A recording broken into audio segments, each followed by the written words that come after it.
Today on Uncommonly Good MTG, it's the top 5 favorite decks day of February 2024. Top 5 favorite decks day. Top 5 favorite decks day. Yeah, so today's the day, being that it's the first day of March, that we look back at February 2024 and we say, what were my favorite decks to play? So if you are interested to see if your deck that I played in a video sometime last month made my top 5 list, then stay tuned to find out more.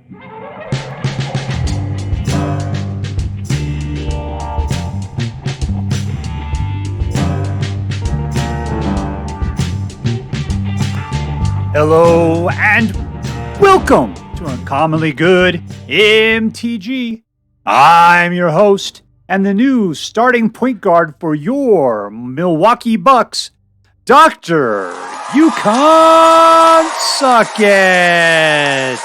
Yes, thank you! Film before a live studio audience. Thank you so much! You Can't Suck It! Word to your mama. So I'm broadcasting to you today from my, say it with me, secret underground headquarters. I heard you. And it's top 5 favorite decks day. Yeah, man, top 5 favorite decks day, just like I said in the opener there.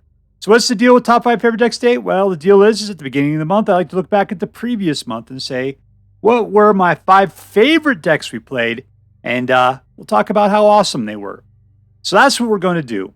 So I've gone back, I've picked out those 5 decks that I thought were my favorites, and we're going to play them again, one by one, and talk about how good they are.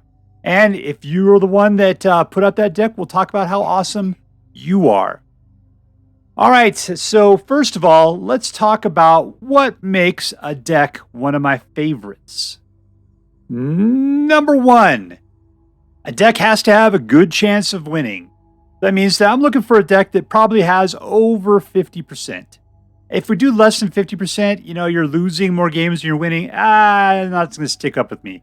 And there's a lot of cool decks that do a lot of cool things, but otherwise, if they just look like they're getting their butt beat all the time, that's not going to hold it together. So I'm sorry, I am a little superficial. It has to have a good chance of winning. Number 2, it has to put up a good fight. So that's the other thing. I'm kind of an aggro player. I like that aggro action. I like having my guys out there punching people in the face. So I'm looking for decks that have creatures early on, usually. That's what we're seeing. I mean, the deck's got to be strong otherwise, but I'm looking for a good fight. I guess if it's doing other things, but it's still going at it, and I feel like I'm being active, I think that's good. Because what I want is a deck that provides me with the ability to perform actions, and I feel like I'm doing something. I don't really want to just sit there, do nothing, and just counter. That is so incredibly boring. But like a control deck, like a good control deck, those ones you just sit there and do nothing until turn 400. Yeah, that sucks. That's not for me. So anyways, that's it. That's why I need a good fight. Number 2, I'm looking for a deck that has interesting cards, like Toxrill, or that has synergy, interesting synergy between the cards. A good tribal deck, man. I love a good tribal deck because those cards work together and they become stronger amongst themselves. Slivers are fantastic that way. We haven't seen a good sliver deck in a long time. I mean, I guess Commander, right? But Commander doesn't count because it's not standard. But yeah, I'm looking for interesting cards or cards that have interesting synergy between them. Number 4, the last thing, bonus points for a big finish. One of the decks, not going to be this month, but is Boros Nuke. I love Boros Nuke. Why is that? Because when you get out Fiendish Valet and then you start throwing down dudes, that guy gets up to 256 points of damage with Trample. Maybe he's up to 1,000 points of damage in Trample. I'm not overstating it. This dude can literally do it. That's the kind of big finish I'm looking for. Like in the old days, you'd have a lot of mana, you just fireball people. You do 12 points or something. Yeah, that's good. You know what else is really good right now? Be like Warleader's Call and Song of Totentants or something.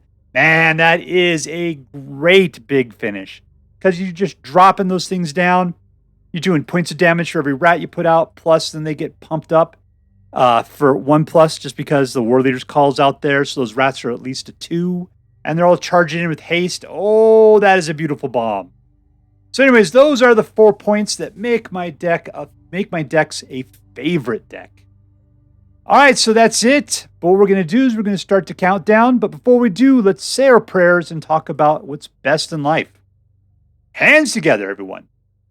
Dear Black Lord Toxrill, who dwells within the dark chambers of my heart, please hear my prayers and grant your blessings as we attempt to crush our enemies, see them driven before us, and to hear the lamentation of the women. And here we are, number 5.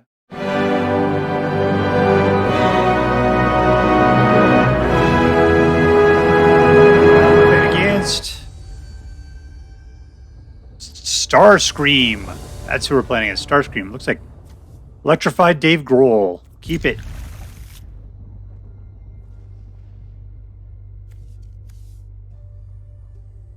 All right, nothing coming out with blue is going to be fast. We'll just put that out. Oh, I guess we could have done Underground River. We can play both of them if we do this. Let's do that. Walk. Ah! All right, well, next turn we can pump those guys. Pump, pump, pump, pump, pump, pump. We can flash this guy out. Let's just do one time then. One time.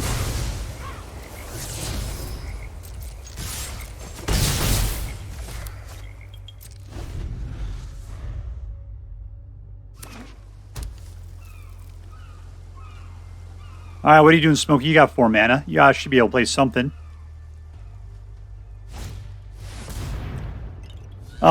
Spells. Okay, whatever.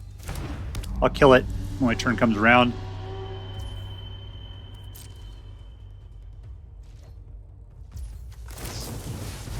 I'm just gonna draw some cards, baby. Nothing to worry about.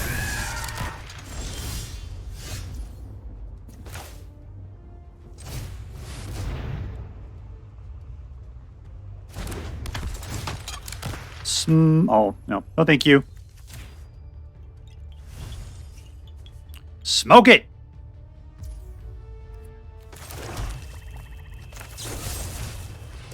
Don't worry, I gave you another mana. It's right there. There's nothing to get rid of. You can tap it for mana if you'd like to right now.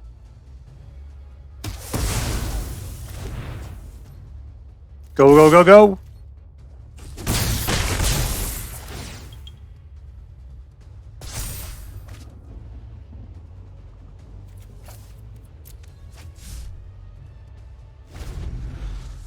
Alright, so we got creature control. Going to kill, kill, kill. There's a little jerk. He's just going for ramp right now.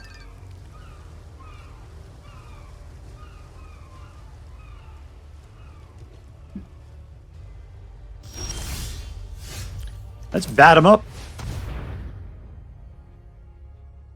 Let's see what you got up there, Smokey. You're scared.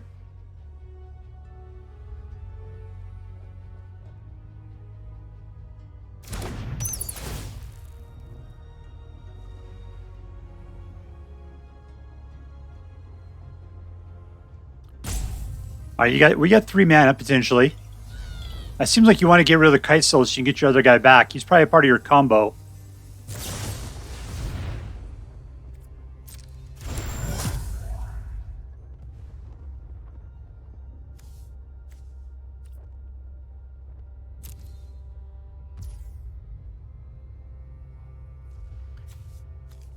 We're cool.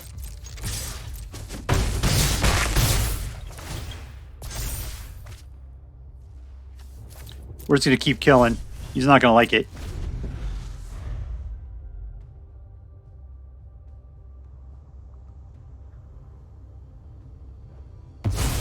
He wasted it!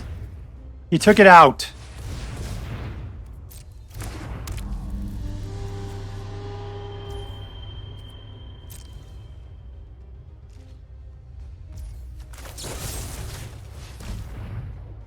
All right, you got it? You got something else there? You gonna protect it? Whatever that thing is?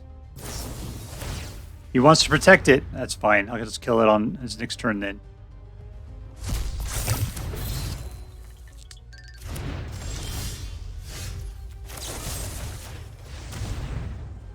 I know you're not happy about that.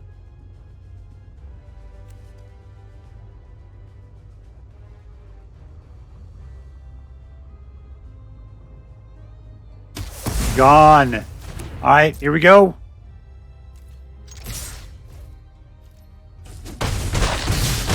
Okay, I should have done what I should have done.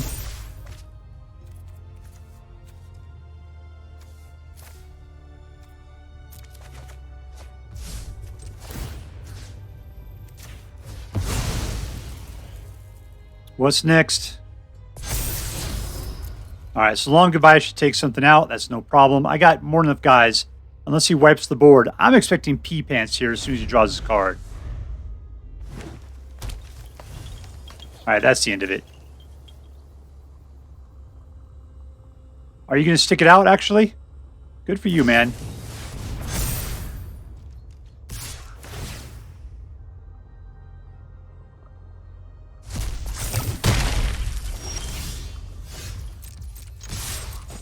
And we win. Pound, pound, pound. Victory. It's decks like these that give me hope in Dimir again. The reason why is because sometimes you play Dimir, they're trying to be way too tricksy all the time. It's all counterspell this, creature control that, and then I'm going to, at the very end, slip in a Kraken or something, and then I'll just keep you from doing anything for the rest of the game, or maybe I'll mill you, and that'll be the end of it. That's great. I got it okay, but I get kind of sick of playing after that stuff after a while. This deck is just, it's the Airborne guys. They're weak. They're flying. There's a lot of them. And it's just nice to have that like low-end aggro attacky thing with just enough evasion that people have a hard time putting up a defense against it. And then we do have control between like the Kite Sail Larcenist, which is probably the best exiler, in my opinion, of creature-based exiler.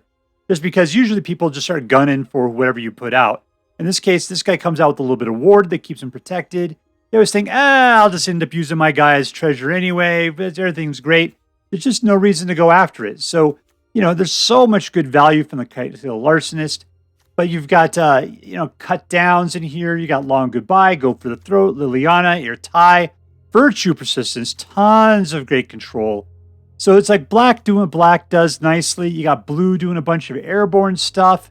You got, it just all sort of works out. Subterranean Schooner here. That's the weird card. But the thing is, though, is it kind of gives your guys haste.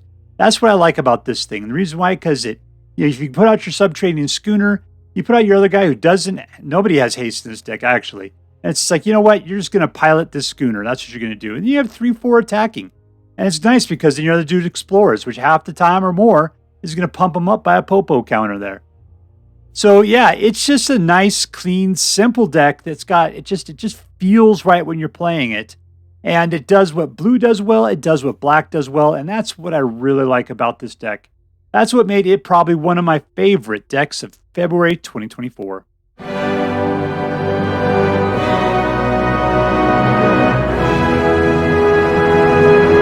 And we're playing against AwwGzRick. I can't believe I actually pronounced that correctly. Keep.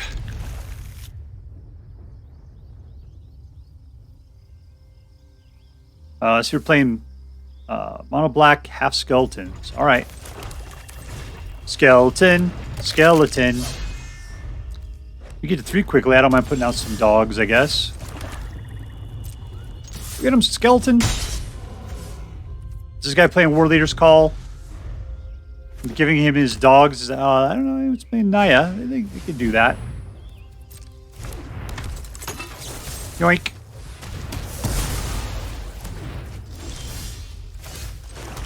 All right, we're going to go in. Let's go ahead and Bone Brute.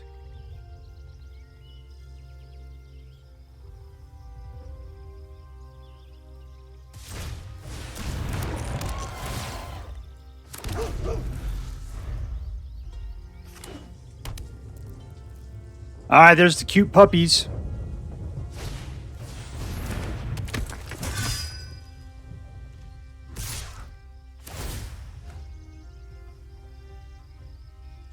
Actually, I really appreciate that, because now if he wants to fight the Bone Brute, he'll have to put his other guy in the way. No, we're fine. Have a good time.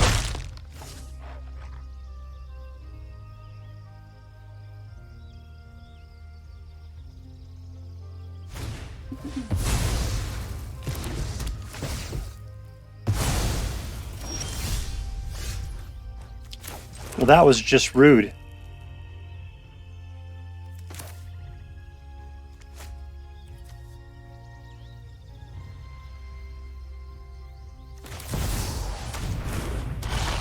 All in. He's not going to give it up.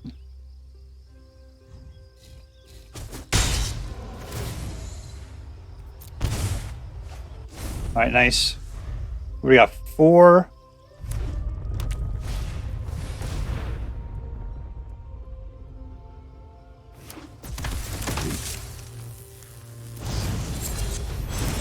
He's trying to lay it all down, man.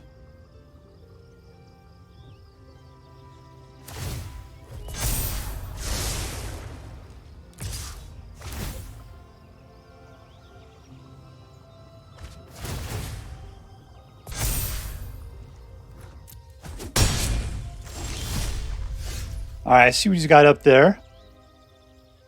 You want to take it? Let's take it. Can we take it? Yeah, we can't take it. Sorry. That was a huge mistake on my part.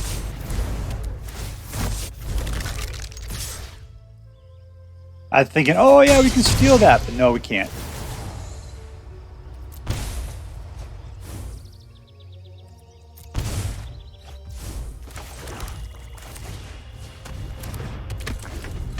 We got a skeleton. That means we got a little bit of a pump when we get out the Skeleton Lord.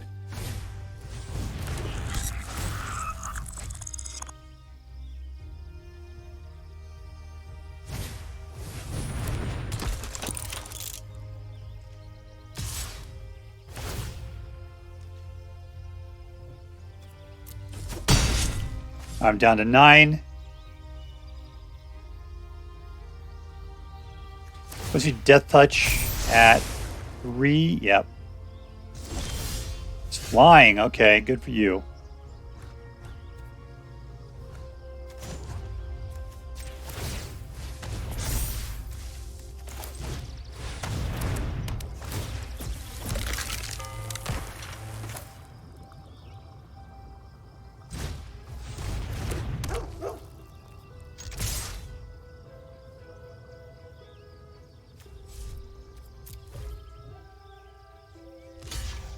All right, he's at 9 life. We're actually doing pretty well at this point.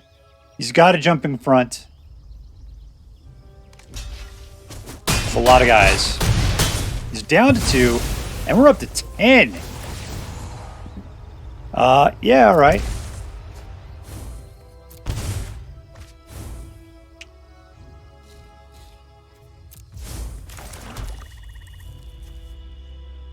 Nope, that's it.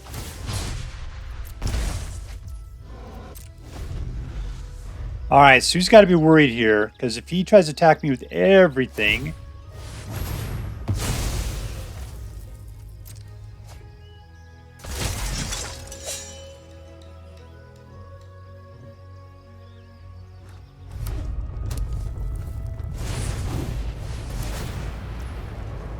All right, that Thopter's not good. He's got a lot of blockers.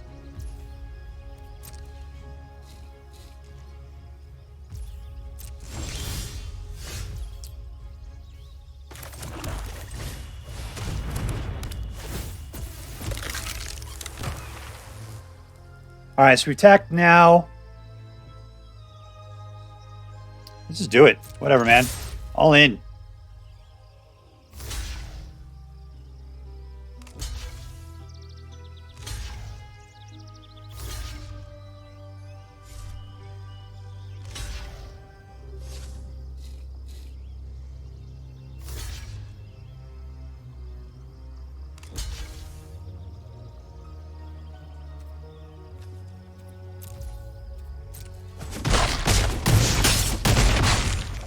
Down to 1. No, I'll decline at this point. Let's put this guy out. And a bat. That only gives me one blocker at this point. Still, not too shabby. Yes! Can I survive?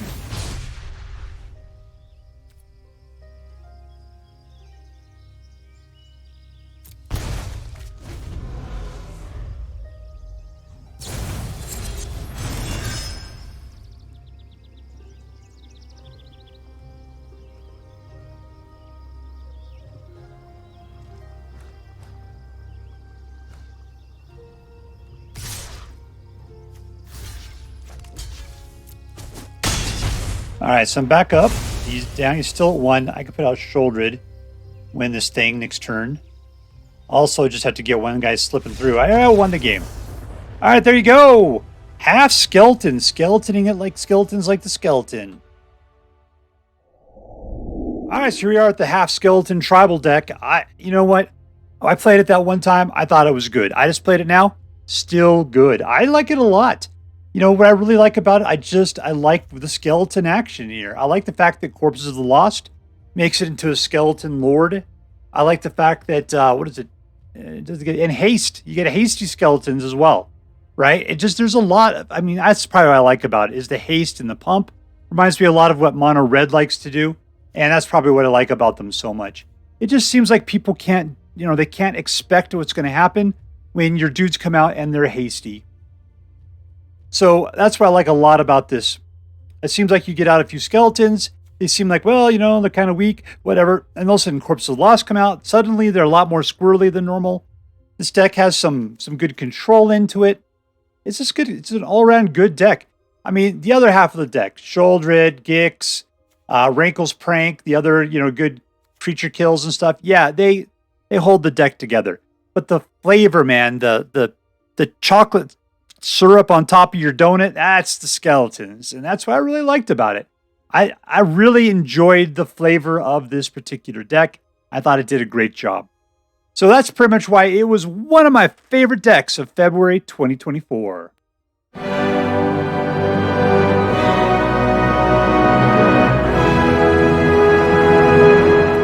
All right, we're playing against raphaelmolesim. Or is it raphaelmolesim? Keep.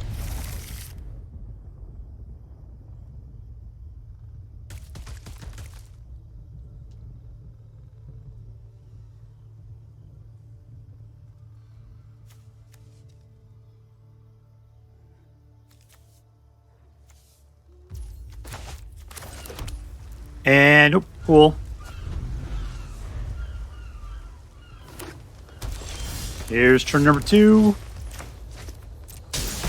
We'll take the pain.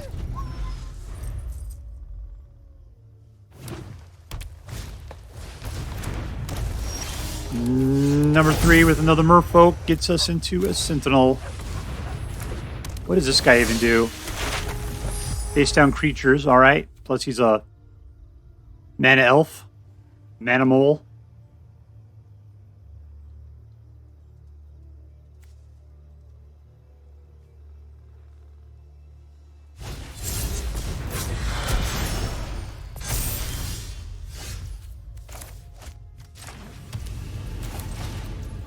Auto pay.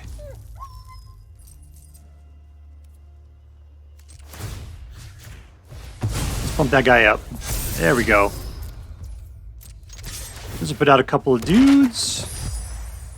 Oh, but he doesn't tap because he's got vigilance. Oh, sweet googly moogly.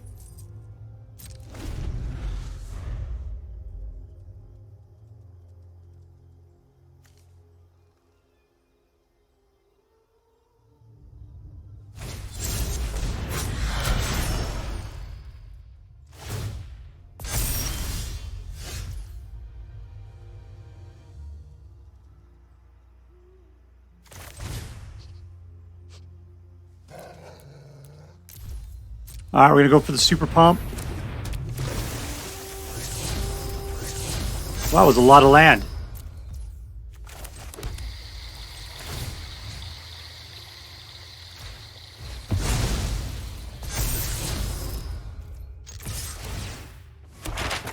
All right, we go. We got ourselves some Merfolk. We got a guy that'll actually tap this time. Because we need to create some babies.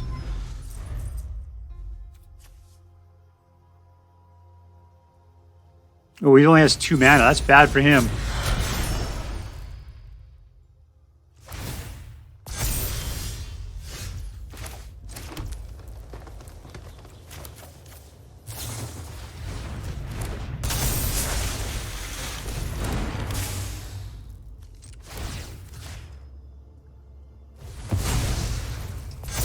All right, cool.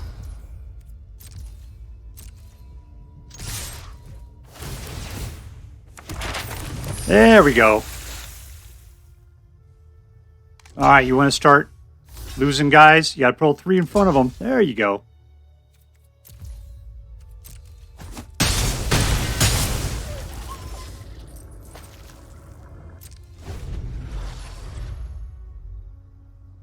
All right, now we can counter things. He's going to hate it.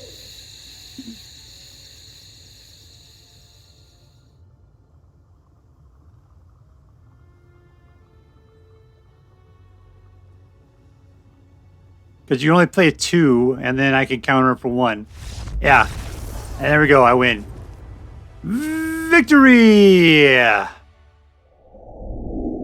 right, here we are with Million Merfolk. And yeah, it was a great little deck. What I liked about it is the deck sort of played itself. You just kept putting stuff out. It sort of figured out what to do on its own. I really liked the fact that it was tribal. It was a Merfolk tribal. I liked the fact that this guy allowed you to sacrifice Merfolk to do counterspells like infinitely. You didn't have to pay any mana. You didn't have to have this guy to be untapped. He just had to be on the battlefield. And where were those sacrificial Merfolks coming from? They were coming from Deep-Root Pilgrimage, which every time you tapped a non-token Merfolk, you would create another Merfolk baby. Man, that was just nuts. And we were just generating tons of them.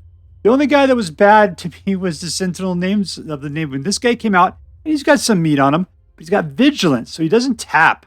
And that kind of sucks. But Merfolk, the Mind Link mech will tap him, which is good. So there's a lot of good opportunities. There's a lot of synergy in this deck, and that's what I really liked about it, was the fact there was a lot of synergy and big impact and a lot of control. All right, so there you go. Million Merfolk deck. Hope you enjoyed it as much as I did.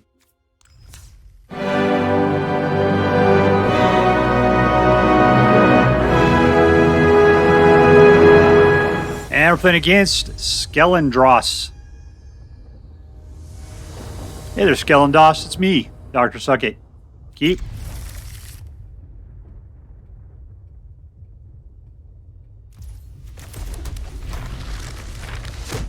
All right, I'm hoping we pull a black by the time we get up to turn 4. And we got it.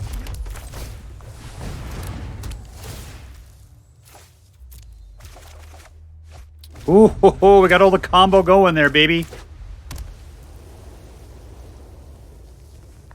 What is this guy doing on me?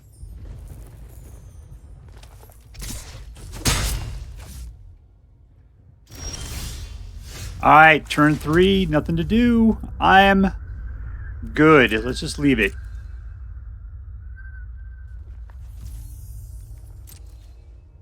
Not looking forward to white, like exiling Sir Barbed. That would not be cool.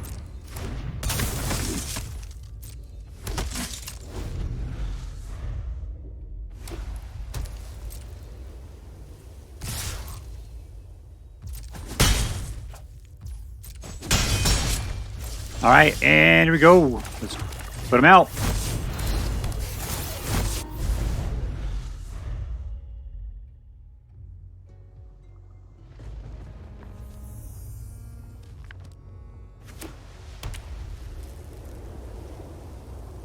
Can't block. Can't do anything about it. I'm just a humble servitor, doing nothing but serving stuff.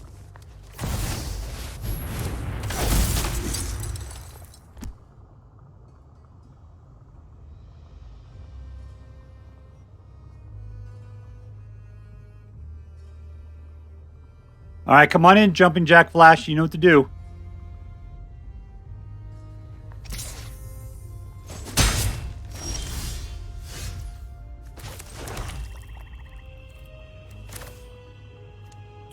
Let's do this. I can choose both, right? That's cool. Let's destroy that one. Let's unsuspect that one.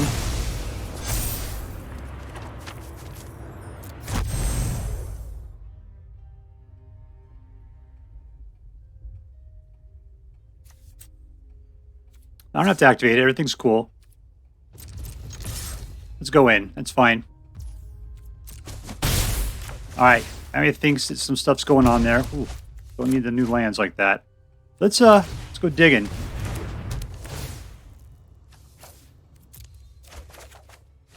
Elder Dragon War.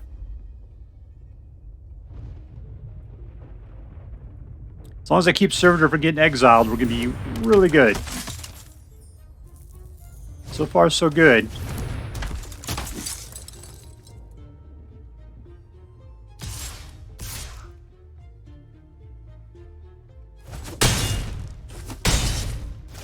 All right, let's stout the cart down. Everybody over there is going to die big time. Let's put another one of these out. Elder Dragon War.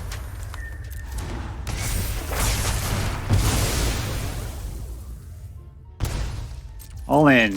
I'm not sure I can keep up attacking if I'm going to lose life every time.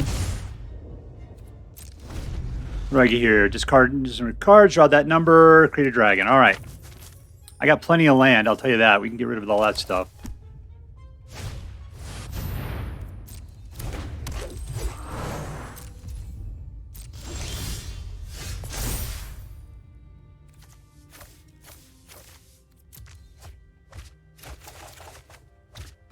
Ooh, geez, people. Oh, my God. All right, well, let's go for Urbrask Forge. And I'm going to have to do a little burning down the house here. I don't want to take... I only have 7 life. I don't need to be taking 3. Boom, boom! Down to 6. All right, so anybody who puts out is going to be nice and slow. I can Witchstalker's Frenzy on my next turn directly to him.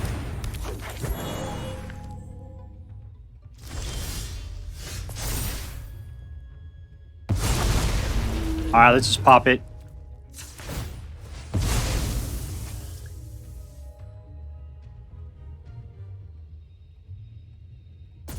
All right, here we go. Here comes Urbrask Forge with the Forge Lane because that's what they like to do. All right, that's it. And we win. Come on. And we win. And we win. There we go. Boom, boom. Goes the room. Victory. Here we are with Barbed number 2. Man, yeah, this was one of my favorite decks last month. I really liked it when I first came out with it. This one got Deadly Complication mixed in there, which allowed for the Barbed Servitor to block. That's all I ever wanted, is this guy to block. Oh. So yeah, I love Barbed Servitor. I mean, obviously there are ways to get rid of him. He's indestructible, but negatives do perfectly fine. It doesn't take much to get rid of a 1/1, but his value is just so incredible if you can make the rest of the deck work. What's great about this deck is you got Urbrask Forge, so even if this guy gets nailed, this guy's still out there. They're putting that constant, ongoing pressure. Elder Dragon War, once again, wiping the board and then putting out a 4/4 flying creature. Chimmel, throwing out some stuff, because why not, right? We probably don't need to have 4 of these, but still, at least 2, man. And then the Manlands doing the other thing. So even though we're wiping the board, we're relying a lot upon our transient creatures to come back out. Plus the guy that can be indestructible, which is old school. You think he's made out of dark steel or something? Because that's what indestructible is made out of. Anyways, there you go. Barbed 2, one of my favorite decks of February 2024.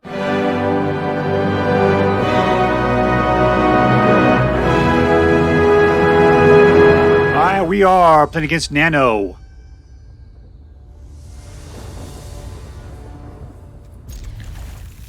Three mana, that's a good way to go. Let's hope we can keep what we got.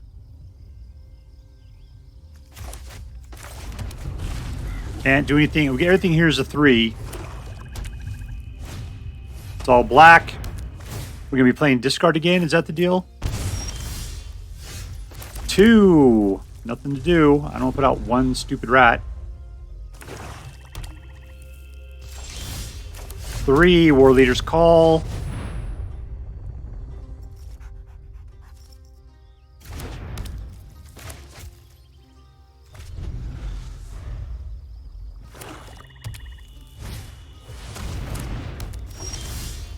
All right, 4 gets us into this guy. Auto pay.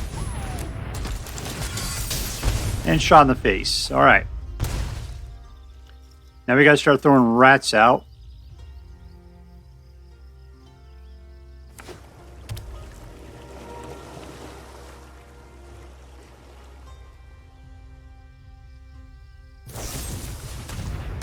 Of course, we're going to lose her. Let's put out a second one.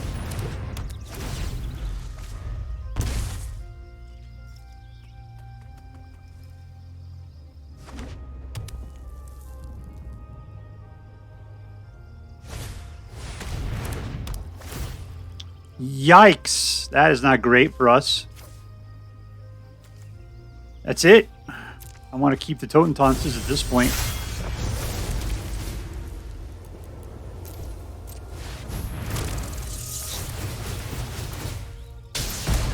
They will get haste? Yeah, they do, baby. Go for it for 9. Oh, we're looking so good. There's down to 1 life. 1 life. We got 1 more rat attack. Come on. Just don't go after my hand. And don't kill all my guys at the same time. Don't gain like 100 life or anything.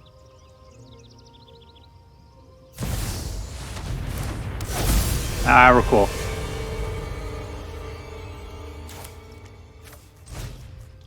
One, two, three. Boom, boom. Goes the room. Only took 1 shot, though. Little boom. Goes the room. Victory!